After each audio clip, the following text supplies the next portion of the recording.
ಆತ್ಮೀಯ H16 news ಅರ್ಥಾತ್ ಹೇ ಸೀತಾರಾಮಗೆ ಸ್ವಾಗತ. ನಾನು ನಿಮ್ಮವ MI ಅಥವಾ ಮಲ್ಲಪ್ಪ ಜೋತಾವಾರ್. ಆದ್ಮೇಲೆ ಈಗ ತಾವು ದಿನ ಸುದ್ದಿಗಳನ್ನ ಅದರ ಜೊತೆಗೆ ವಿಶೇಷತೆಗಳನ್ನ ನೋಡ್ತಾ ಹೋಗಿ ವಿಶೇಷ ಈ ಮೊದಲನೇ ಸುದ್ದಿಯನ್ನು ನೋಡಿ.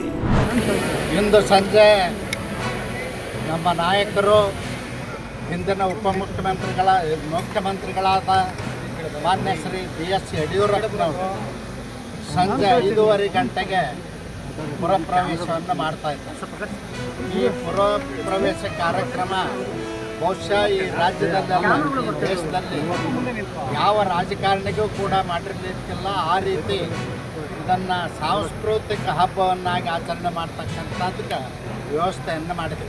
ಸುಮಾರು 24 ಕಲಾ ತಂಡಗಳ ಭಾಗವಹಿಸ್ತಾ ಇದ್ದಾರೆ, ಕವಿಗಳು ಭಾಗವಹಿಸ್ತಾ ಇದ್ದಾರೆ, ಸಾಹಿತಿಗಳು ಭಾಗವಹಿಸ್ತಾ ಇದ್ದಾರೆ ಮತ್ತು ಮೆರವಣಿಗೆಯಲ್ಲಿ ಯಡಿಯೂರಪ್ಪನವರ ಫಲಾನುಭವಿಗಳಾಗಿರ್ತಕ್ಕಂಥ ರೈತರು ಕೂಡ ಭಾಗವಹಿಸ್ತಾ ಇದ್ದಾರೆ, ಮಹಿಳೆಯರು ಕೂಡ ಭಾಗವಹಿಸ್ತಾ ಇದ್ದಾರೆ ಮತ್ತು ಮಕ್ಕಳು ಕೂಡ ಭಾಗವಹಿಸ್ತಾ ಇದ್ದಾರೆ. ಇದೊಂದು ವಿಶಿಷ್ಟವಾದಂಥ ಪುರಪ್ರವೇಶದ ಕಾರ್ಯಕ್ರಮ.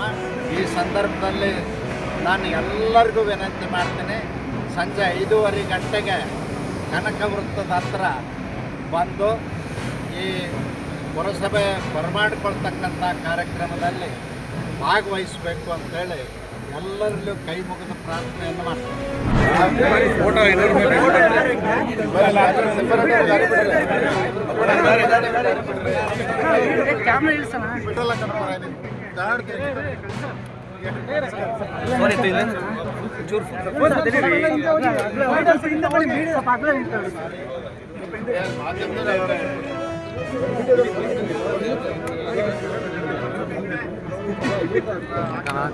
ಸರ್ ನಂಬರ್ ಕಂಡ್ಲಿ ಸರ್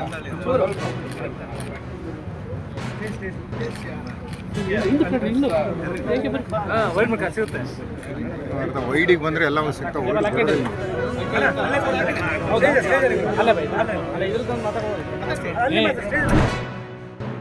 ಮಾಧ್ಯಮದ ಸ್ನೇಹಿತರೆ, ನಮ್ಮೆಲ್ಲರಿಗೂ ಸ್ವಾಗತ ಬಯಸ್ತಾ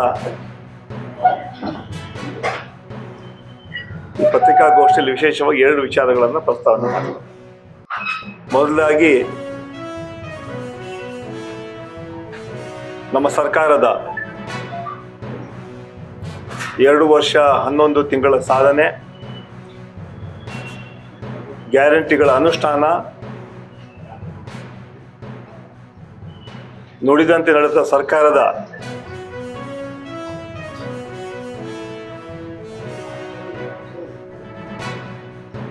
ಕಾರ್ಯಕ್ರಮಗಳು ಜನರು ಮೆಚ್ಚಿ, ಅದರಲ್ಲಿ ವಿಶೇಷವಾಗಿ ಬಾಗಲಕೋಟೆ ಮತ್ತು ದಾವಣಗೆರೆ ಚುನಾವಣೆಯಲ್ಲಿ ನಮ್ಮ ಪಕ್ಷದ ಅಭ್ಯರ್ಥಿಗಳಿಗೆ ಮನ್ನಣೆ ಕೊಟ್ಟು ಗೆಲ್ಲಿಸಿದಂತಹ ಆ ಕ್ಷೇತ್ರದ ಜನರಿಗೆ ಧನ್ಯವಾದಗಳನ್ನು ಅರ್ಪಣೆ ಮಾಡಿ, ಅದೇ ರೀತಿ ರಾಜ್ಯದ ಮುಖ್ಯಮಂತ್ರಿಗಳಾದ ಸನ್ಮಾನ್ಯ ಸಿದ್ದರಾಮಯ್ಯವರ ನಾಯಕತ್ವದಲ್ಲಿ ಹಾಗೂ ಸನ್ಮಾನ್ಯ DK ಶಿವಕುಮಾರ್ ನಾಯಕತ್ವದಲ್ಲಿ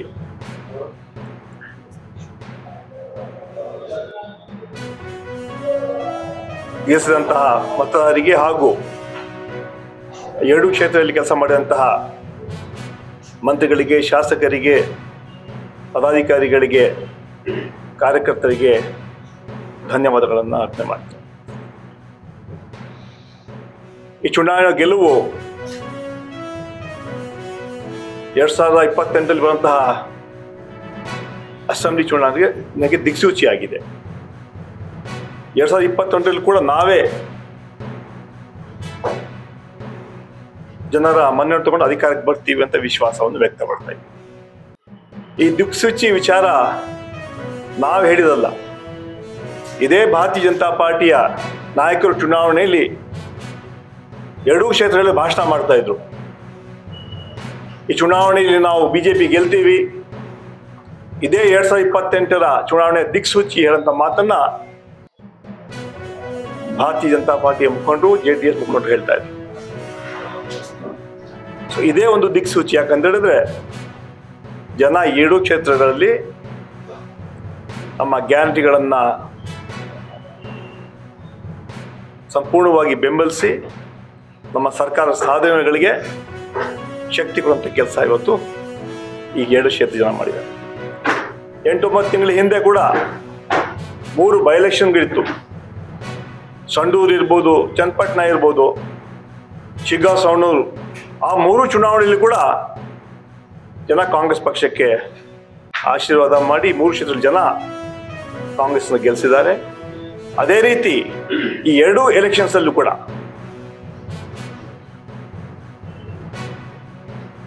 ಆ ಕ್ಷೇತ್ರ ಜನ ಸಂಪೂರ್ಣ ಬೆಂಬಲ ಕೊಟ್ಟು ನಮ್ಮನ್ನು ಗೆಲ್ಲಿಸಿದ್ದಾರೆ. ಅದಕ್ಕೆ ನಾನು ಹೇಳಿದ್ದು 2028ರಲ್ಲಿ ಮತ್ತೆ ನಾವು ಅಧಿಕಾರಕ್ಕೆ ಬರ್ತೀವಿ, ಇದೇ ಮುಂದೆ ಚುನಾವಣೆಗೆ ದಿಕ್ಸೂಚಿ ಅಂತ ಮಾತನ್ನು ಹೇಳಲು ಬಯಸ್ತಾ ಇದ್ದೇನೆ.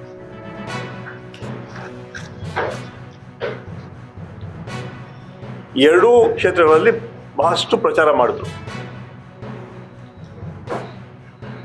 ಆದರೆ ನಾವು ನಮ್ಮ ಪ್ರಚಾರದಲ್ಲಿ ಅದೇನು ಜನರ ತೀರ್ಪು ಅಲ್ಲ ಅದು. ಎಷ್ಟು ಖರ್ಚು ಮಾಡಿರ್ಬೋದು ಬಾಗಲಕೋಟ್ನಾಗ ಹೇಳ್ರಿ ನಾನು. ಜಾತಿ ಆಧಾರದ ಮ್ಯಾಗ ರೊಕ್ಕ ಕೊಟ್ಟರು. ಲಿಂಗಾಯತರಿಗೆ ಬ್ರಾಹ್ಮಣರಿಗೆ 10 ಸಾವಿರ, ಅದು ಹಿಂದುಳಿದ ವರ್ಗದವ್ರಿಗೆ 5 ಸಾವಿರ. ಸಾವಿರ ಅಂತ ಅವ್ರಿಗೆ ಹಾಕ್ತಾರೆ. ಅವ್ರು ಬಿಟ್ಟು ಯಾರು ಜಗತ್ತಿ ಎಲ್ಲಿ ಹಾಕೋರು ಅದಾರ? 50% ಆಗುತ್ತಾನೆ ಅವ್ರು ಹಾಕ್ತಾರೆ. 50% ಆದ್ಮ್ಯಾಗ ಯಾರು ಸಿದ್ದರಾಮಯ್ಯಗೂ ಹಾಕೋದಿಲ್ಲ, DK ಶಿವಕುಮಾರ್ಗೂ ಹಾಕೋದಿಲ್ಲ, ಅವರೇ MLA ಆಗ್ತಾರೆ, ಅವ್ರೇ MP ಆಗ್ತಾರೆ. ಸಾವಿರ ಅವಾಗ ಇಸ್ಲಾಂ ರಾಷ್ಟ್ರ ಮಾಡೋದಕ್ಕೂ ಬಿಟ್ಟರೆ ಇಲ್ಲಿ 1,000 ರೂಪಾಯಿ ಕೊಟ್ಟರು ಪಾಪ ಅಲ್ಪಸಂಖ್ಯಾತರಿಗೆ. ಲಿಂಗಾಯತರಿಗೆ 10 ಸಾವಿರ ಕೊಟ್ಟಾರೆ. ಒಂದು ಬೂತಿಗೆ 25 ಲಕ್ಷ ರೂಪಾಯಿ ಹಂಚಾರ. 300 ಬೂತ್ ಏಟಾಯಿತು ಲೆಕ್ಕ ಹಾಕ್ರಿ, 75 ಕೋಟಿ ಇಲ್ಲೇ ಆಯಿತು. ಎಲ್ಲ ಇಲೆಕ್ಷನ್ ಕೊಡ್ರಿ. 25 ಲೋಕಸಭಾದ 17ಕ್ಕೆ ಬರ್ಲಿಕ್ಕೆ ಕಾರಣ ಏನು? ಕೊಪ್ಪಳದಲ್ಲಿ ವ್ಯವಹಾರ ಮಾಡ್ಕೊಂಡ, ಚಾಮರಾಜನಗರದಲ್ಲಿ ವ್ಯವಹಾರ ಮಾಡ್ಕೊಂಡ, ಕಲಬುರಗಿಯಲ್ಲಿ ವ್ಯವಹಾರ ಮಾಡ್ಕೊಂಡ, ರಾಯಚೂರದಲ್ಲಿ ವ್ಯವಹಾರ ಮಾಡ್ಕೊಂಡ, ಬೀದರ್ದಲ್ಲಿ ವ್ಯವಹಾರ ಮಾಡ್ಕೊಂಡ. ಖರ್ಗೆನ ವಿರುದ್ಧ ಮಾತಾಡೋ ದಮ್ಮೆಲ್ಲ ಇವರು ಅಪ್ಪ ಮಗ. ಅವ್ರ ಅಪ್ಪ ಮಗನ ವಿರುದ್ಧ ಈ ಅಪ್ಪ ಮಕ್ಕಳು ಮಾತಾಡೋದಿಲ್ಲ. ಅವ ಹೆಂಗತ್ತಾರ ಪ್ರಿಯಾಂಕಾ ಖರ್ಗೆ ಗುರ್ತತಾನ ರೀ. ವಿಜಯೇಂದ್ರ ಭಾಳ ಹಾರಾಡ ನಿಮ್ಮ ಅಪ್ಪನ ಪೋಕ್ಸೋ ತೆಗಿತೇನೆ ಅನ್ನೋ ಗಪ್ ಇಲ್ಲ. ಸನ್ಮಾನ್ಯಕ್ಕೆ ಪ್ರಿಯಾಂಕಾ ಖರ್ಗೆಯವರು ಅದನ್ನು ಖಂಡಿಸುತ್ತೇನೆ, ಉಗ್ರವಾಗಿ ಖಂಡಿಸುತ್ತೇನೆ. ಮೊನ್ನೆ 2 ಇಲೆಕ್ಷನ್ ಸೋತ ಮ್ಯಾಗ ಸಿಹಿ ಹಂಚಿದ್ರು ಪಾರ್ಟಿ ಆಫೀಸಿಗೆ. ಸ್ವಲ್ಪ ದುಃಖ, ನಮ್ಮ ಪಾರ್ಟಿ ಸೋತೈತಿ, ನಮ್ಗೆ ಇಂಥ ಪರಿಸ್ಥಿತಿ ಬರಬಾರ್ದಾಗಿತ್ತು ಅನ್ನುವಂಥ ವಿಷಾದಿಲ್ಲ. ಅದು ಏನು ಹೇಳ್ತಾರೆ ಸ್ಟೇಟ್ಮೆಂಟ್ ಅದು, ನೀವು ಬಿಟ್ಟು ಅದು ಈ ಬೈ ಎಲೆಕ್ಷನ್ ತಲೆ ಕಟ್ಸೋಬೇಡಿ. ನಮ್ಮ ತಂದೆ ಸಂಭ್ರಮೋತ್ಸವದ ಬಗ್ಗೆ ಚಿಂತನೆ ಮಾಡಿ ಅಂತ ಹೇಳ್ತಾನೆ. ಪಶ್ಚಿಮ ಬಂಗಾಳದಲ್ಲಿ ಮನೆ ಮಗ್ಗಲ್ಕಿನ ಮನ್ಯಾಗ ಗಂಡು ಹುಟ್ಟದ ಅಂದ್ರೆ ಇವ್ರು ಪೇಡಿ ಹಂಚವ್ರು. ಇವು ಎಲ್ಲ ಗೊಡ್ಡೆ ಅದಾವೆ. ಇಲ್ಲಿ ಹುಟ್ಟೋದು ಎಲ್ಲಿದೆ?